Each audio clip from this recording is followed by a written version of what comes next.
प्रेक्षकांनो, मालिकेमध्ये खूपच सुंदर आता इकडे वळण आलेलं आहे।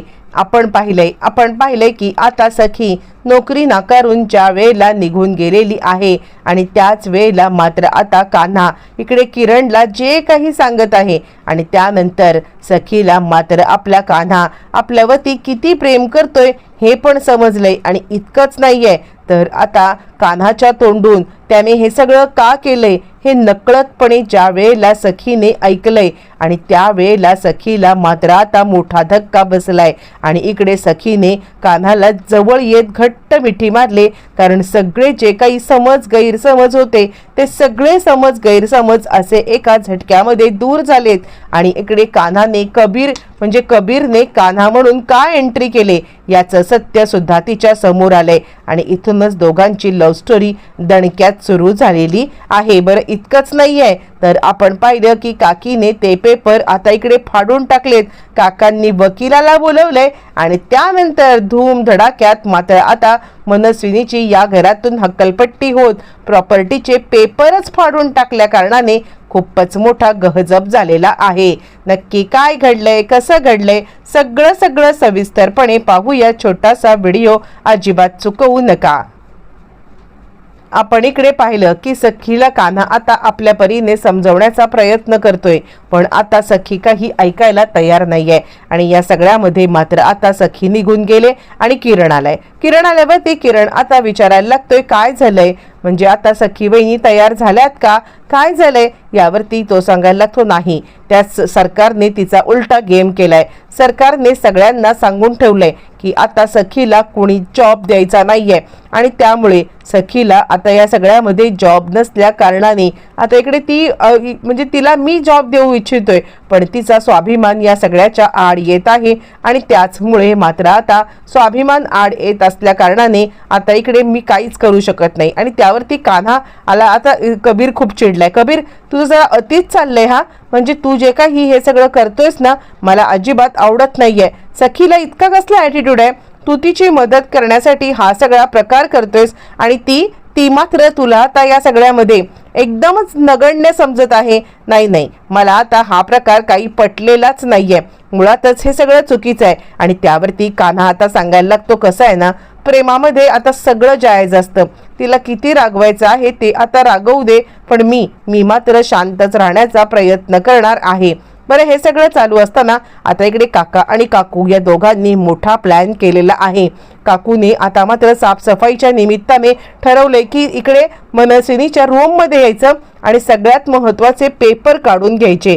कारण आता आपण की मनस्विनी त्यांना आता नोकरासारखं ट्रीट करत आहे आणि नोकरासारखं ट्रीट करत मात्र आता त्यांना या सगळ्यामध्ये एकदम विचित्र वागणूक देते। म्हणूनच काकीने मात्र आता निर्णय घेतलाय आणि काकीने सगळे पेपर आता तिकडून काढून घेतलेले आहेत। पेपर काढल्यावरती जो पोछा लावायचं बालदी आहे त्या बादलीमध्ये ते पेपर बुडवलेत आणि त्याच्यावरची सगळी अक्षरं धूळधाण झालेली आहे आणि सगळं आता तिने खराब करून टाकलेलं आहे। सगळं खराब केल्यावरती मात्र आता तितक्यातच हे सगळं होत असताना तिकडे आलेली आहे मनस्विनी आणि मनस्विनी तिला थांबवण्याचा प्रयत्न करते आहे। थांब, काय करतेस तू, ए मूर्ख, दे ते पेपर इकडे। आणि त्यावरती ती सांगायला लागते पेपर आणि हे तुला देणार, अजिबात तुला हे पेपर मिळणार नाहीयेत।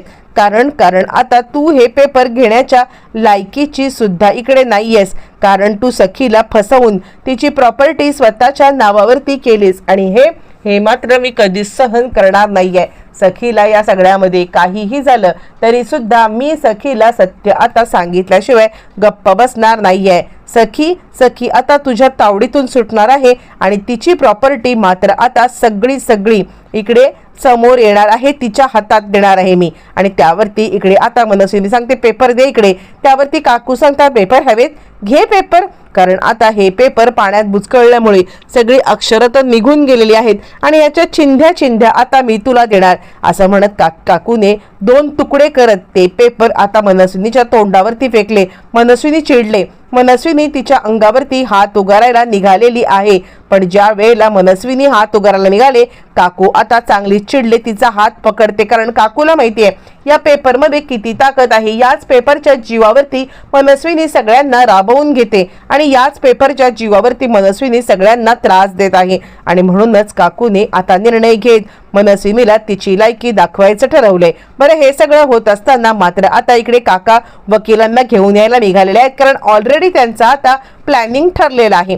ज्या वेळेला काका आता घेऊन निघालेले आहेत वकिलांना, इकडे तोपर्यंत कबीर आता सांगत आहे, हे बघ किरण, तू बोलतोयस ते पटतंय मला, सखी आता वेडेपणा करतेय, पण कसं आहे ना, सखीने कितीही वेडेपणा केला तरी सुद्धा मी तिचा म्हणजे राग करू शकत नाहीये किंवा तिला काहीही बोलू शकत नाहीये.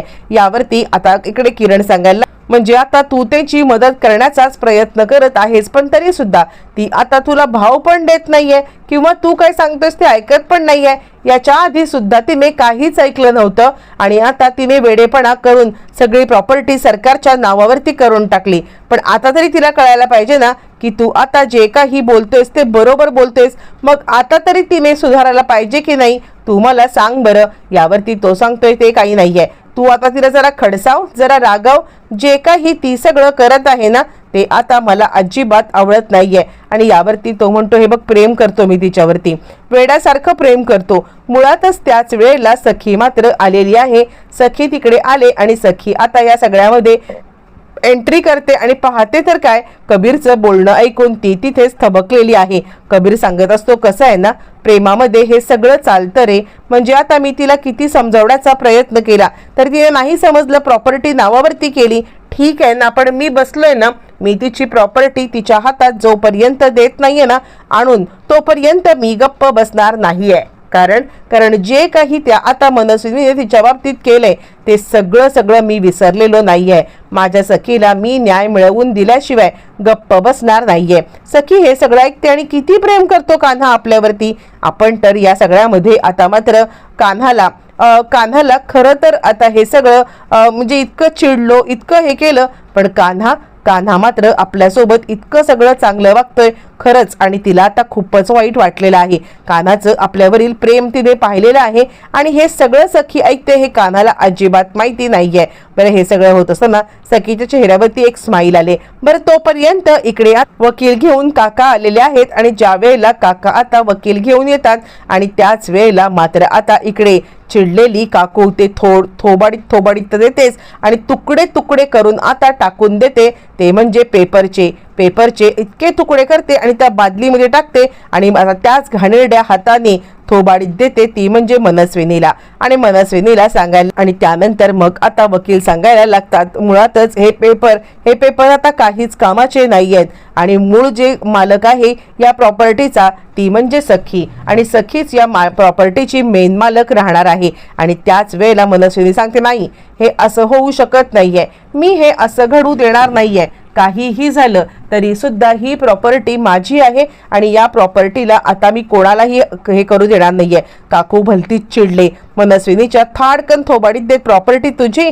अगं, तू हडप करून घेतली होतीस आणि ही हडप करून घेतलेली प्रॉपर्टी आता तुझ्याकडून हिसकावून घेण्याचा पूर्णपणे मी डाव रचला होता आणि तू पूर्णपणे हरलेली आहेस, असं म्हणत तिने आता मनस्विनीला थोबाडीत दिले आणि वकिलांना ते पेपर दाखवलेत. प्रॉपर्टी पुन्हा एकदा सखीच्या नावावरती झालेली आहे. बरं, तोपर्यंत हे सगळं चालू असताना इकडे सखी आता कान्हाला अपसुकपणे मिठी मारते. म्हणजे आता कोणताही आडपडदा न ठेवता तिने मिठी मारत आता रडायला लागलेली आहे. कान्हा, मला माफ कर, मी तुला ओळखायला चुकले, मला माफ कर, मी तुला ओळखायला चुकले. म्हणजे आतापर्यंत मी विचार करत होते की आता तू फ्रॉड का केलेस. आणि त्याच वेळेला मग आता खरं तर कान्हाने जे काही सत्य किरणला सांगितलेलं असतं ते सत्य सखीने ऐकलेलं असतं म्हणून तिने मिठी मारलेली असते. कान्हा आता किरणला सांगत असतो, म्हणजे खरं सांगायचं तर मी कान्हा म्हणून तिकडे गेलो.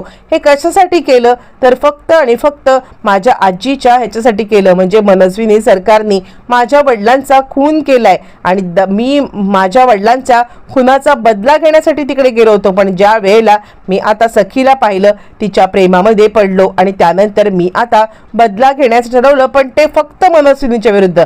सखीबद्दल माझ्या मनात कोणतीही आता मात्र त्वेषाची भावना नव्हती. असं म्हणताच कान्हाने आता सगळं सांगितल्यावरती सखीला कळलंय की त्याच्या वडिलांच्यासाठी त्याने हा सगळा प्रकार केलेला आहे. आणि त्याच वेळेला मात्र आता इकडे सखी कान्हाच्या प्रेमामध्ये अगदी वेडी झालेली आहे आणि त्यानंतर तिने त्याला घट्ट मिठी मारलेली आहे. आणि झटक्यात त्या दोघांच्या मधले जे काही संबंध आहेत ते संबंध आता इकडे पहिल्यासारखे झालेत. आणि इकडे तोपर्यंत मात्र आता म्हणजे मनस्विनीचे पेपर सुद्धा जळालेले आहेत, फाटलेले आहेत. आणि त्यामुळे एका झटक्यात अनेक गोष्टी आता उघडकीला येत चाललेल्या